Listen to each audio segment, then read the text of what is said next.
बारे में आप बताइए।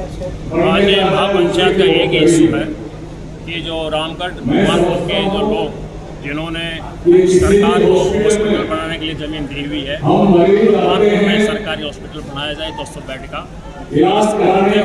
पंचायत बुलाई है।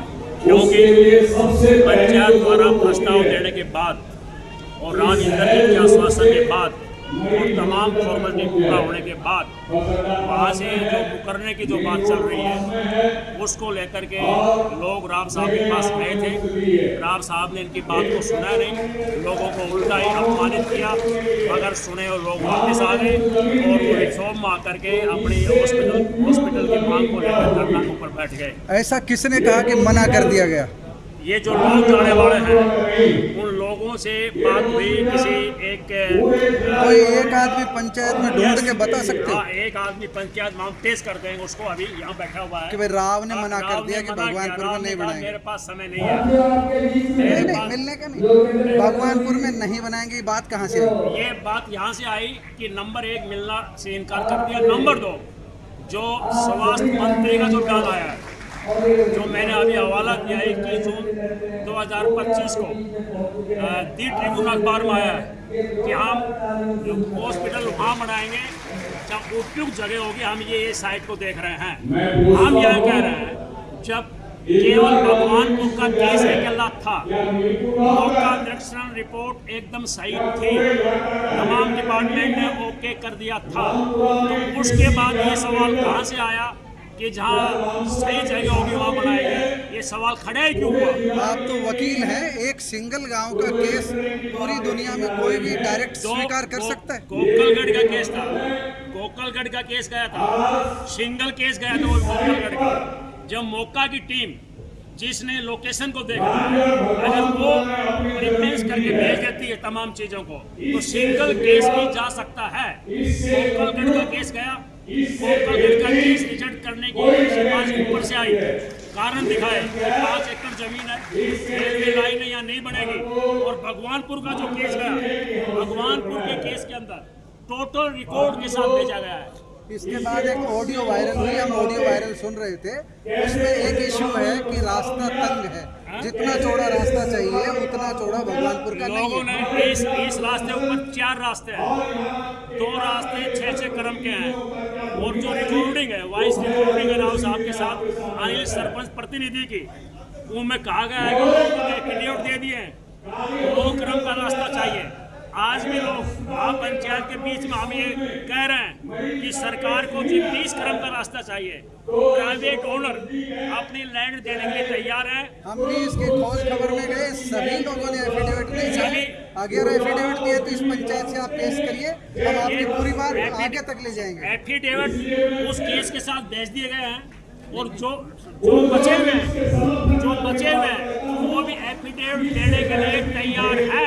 एफिडेविट दिया है या देने के लिए तैयार है? एफिडेविट हमने बनवा लिए थे, लेकिन उसके बाद जो है गोकलगढ़ का केस हो गया था।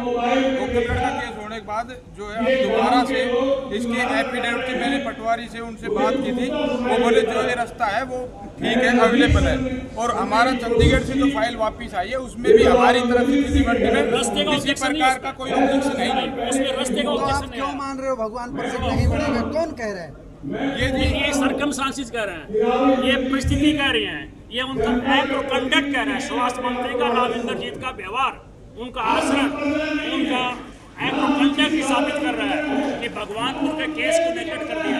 और जो चंडीगढ़ से जो ऑब्जेक्शन लेकर आए थे, चंडीगढ़ से ऑब्जेक्शन रास्ते का नहीं था, चंडीगढ़ से ऑब्जेक्शन सजरा एक्ट के मामले में कि जो आपने सजरा दिया है उसको विस्तारित सजरा नहीं दिया गया, उसके चारों तरफ और क्या है, ये ऑब्जेक्शन था। अगर 6 क्रम के रास्ते को कम मानते हैं तो या ग्राम पंचायत और लैंड ओनर्स देने के लिए तैयार है। महापंचायत की एक सूत्री मांग क्या है? महापंचायत की एक सूत्री मांग ये है कि रामगढ़ भगवानपुर में जो हॉस्पिटल के लिए जगह दी गई है बिना देर किए, जो तमाम एंगल से जो सरकार कह रही है, जो स्वास्थ्य मंत्री बोल रही है, उन तमाम एंगल से मोस्ट सूटेबल जगह है जो पहले मान के चल रहे थे, वहाँ भगवानपुर में हॉस्पिटल बिना देर किए शुरू कर देना चाहिए। वो रेवाड़ी के साथ भी है, वो गांव के साथ भी है, बस स्टैंड के साथ भी है, तमाम सिचुएशन उसके साथ है। ये हमारी एक मतलब से 900 किलोमीटर बनारस जाके देश के सबसे बड़े प्रतिनिधि नरेंद्र मोदी के खिलाफ चुनाव लड़ने का काम किया। अकेले व्यक्ति ने उसको मजबूर कर दिया था कि ये एक फौजी जवान हरियाणा का कहां से आ गया, कहीं ऐसा ना हो कि मुझे हार का सामना करना पड़े, इसलिए मेरा जबरदस्ती धोखे से पर्चा में करवा दिया गया। तो इतनी बड़ी सरदारी हरियाणा की अगर भी खड़ी हो जाती है तो सांसद तो कुछ भी नहीं, केंद्र की सत्ता को हिलाने का भी दम रखती है। तो मैं आप सभी का हार्दिक अभिनंदन करता हूं। धन्यवाद तेज प्रताप जी का, तेज बहादुर जी का।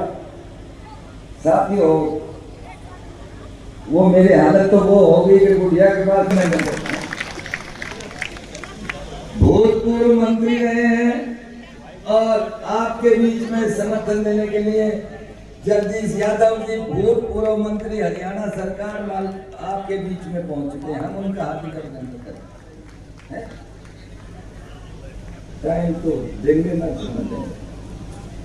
मैं तो वही बात कह रहा था मेरे को नहीं।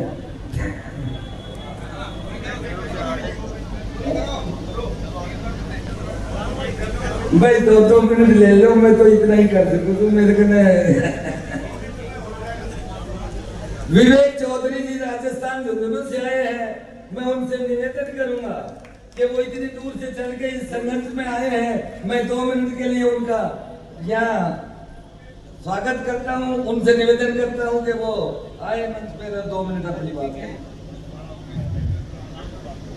महापंचायत में पधारे सभी सम्माननीय और आदरणीय जनों को मेरा सादर प्रणाम।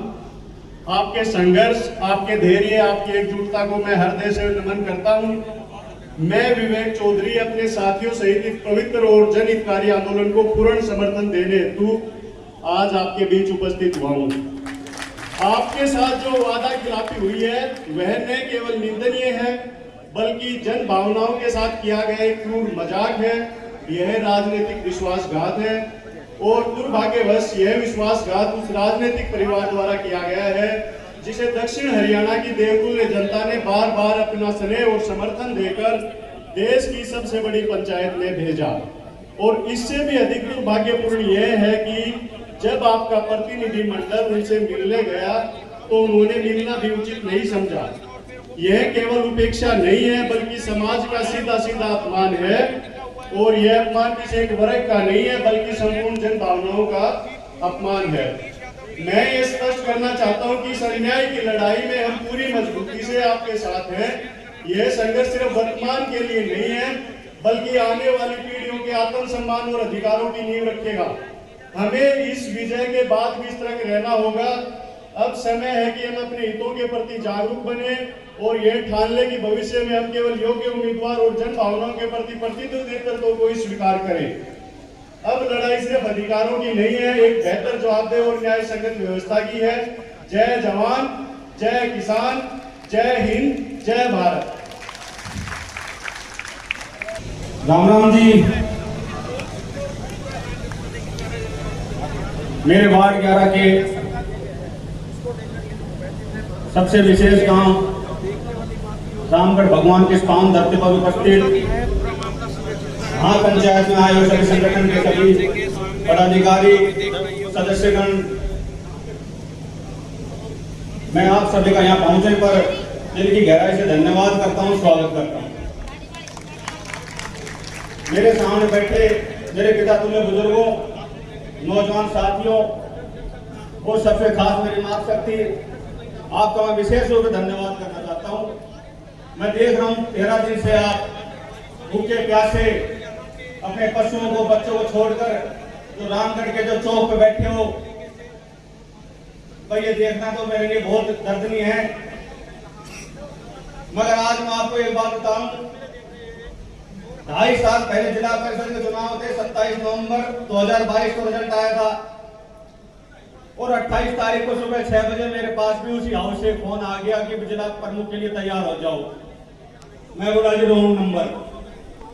हालांकि यहाँ बैठे लोगों ने भी मुझसे कहा था कि यार बड़े बड़े नेता भी बदल जाते हैं, सरकार की तरफ चले जाते हैं, यार तू बन जा कुछ काम हो जाएगा। मगर मैं सच बताऊं, यदि वो बात मैं मान लेता, मेरा स्वाभिमान मुझे नहीं रोकता, तो मैं आज यहाँ नहीं आता आपके बीच में। मैं भी वही चमचागिरी करता रहता हूं उनके बीच में। देखो, महापंचायत के बारे में मेरे से पहले वक्ताओं ने बहुत स्पष्ट रूप से बता दिया है। और मैं एक और बात आज दूं, यहाँ मंच पर जितने हमारे भाई कोहिनूर ही बैठे हैं हमारे लिए, ये तो क्योंकि जितने भी गांव की आवाज आए बाद में आ रही है, कोई सहवाज बोल रहे, कोई काला का, कोई मांडे, कोई सोराज माजरा, मैं सबको बता दूं, मेरा वार्ड सबसे बड़ा वार्ड है, 37 गांव का वार्ड है। जितने गांवों की आवाज आ रही है मेरे वार्ड की आ रही है। मेरे पास भी काफी फोन आ रहे हैं, भाई तुझे रामगढ़ भगवानपुर प्यारा है, हम प्यारे नहीं है। मगर मेरी ये कोई बात नहीं है, मैं सच के साथ हूं, बात ये है। थोड़ी देर पहले राजेंद्र टिकामरेड जी एक बात कह रहे थे, भाई ये राजनीति मंच नहीं है। मगर मैं राजेंद्र जी एक बात बता दूं आपको, सबसे ज्यादा चैलेंज का समय राजनीति वालों के सामने आ गया है। क्योंकि ये तो वो काम हो गया कि खुद मां अपने बच्चे को जहर दे रही है। भाई जिस 50-60 साल से जिस आदमी पे विश्वास था, पूरा इलाका उनके साथ था, चाहे गांव में आओ चाहे ना आओ, वोट भर के घोड़ा दे देना, और वो आदमी इतना बड़ा छल कर दे, तो मैं कह रहा हूं राजनेता जो राजनीति करेंगे उनके लिए तो नींद नहीं आ रही उनको कि गांव में कैसे जाएंगे हम वोट मांगने के लिए। कौन विश्वास करेगा उन पर, बताओ। तो ये जो काम हुआ है सबसे गलत काम हुआ है, और गलत इसलिए हुआ है, मैं कुछ बताऊं, यहाँ कोई कुछ बताए, सबने ऑडियो कॉल सबने सुन ली है। फिर उस बिल्कुल स्पष्टता से उन्होंने कहा है कि आप हमें वाटर टैंक के लिए जमीन दो, हम आपको हॉस्पिटल बनाएंगे। भाई मेरे वार्ड में मैं तो अपनी जनता से एक बात कहना चाहता हूँ, चुनाव पर जिला पास है तो रोको बॉडी साइड, मैं जीऊंगा तन मन धन से आपके साथ रहूंगा, विश्वास दिलाता हूँ। जय हिंद।